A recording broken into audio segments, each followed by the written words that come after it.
കർത്താവ് വ്യക്തമായിട്ട് പഠിപ്പിച്ചിട്ടുള്ളൊരു സത്യമാണ്.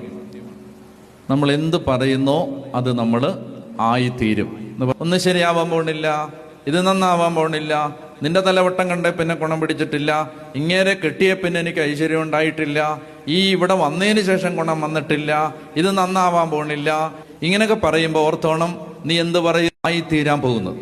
ഇനി നല്ല ജീവിതം ആഗ്രഹിക്കുന്നോ, നല്ല ജീവിതം ആഗ്രഹിക്കുകയും സന്തുഷ്ടമായ ദീർഘായുസ് അഭിലഷിക്കുകയും ചെയ്യുന്നുവോ, എന്ത് ചെയ്യണം? എന്താണ് വഴി? തിന്മയിൽ നിന്ന് നാവിനെയും വ്യാജ ഭാഷണത്തിൽ നിന്ന് അധരങ്ങളെയും സൂക്ഷിച്ചു കൊള്ളണം. കെട്ട വാക്കുകളുടെ ഒരു പ്രപഞ്ചം തലയ്ക്ക് ചുറ്റും കൂടിക്കിടപ്പുണ്ട്. നീ ജീവിതം ആഗ്രഹിക്കുന്നുണ്ടെങ്കിൽ, സന്തുഷ്ടമായി ദീർഘായുസ് അഭിലഷിക്കുന്നെങ്കിൽ എന്ത് ചെയ്യണം? തിന്മയിൽ നിന്ന് നിന്റെ നാവിനെയും വ്യാജം പറയുന്നതിൽ നിന്ന് നിന്റെ അധരത്തെയും സൂക്ഷിക്കണം. ഹല്ലേലൂയ.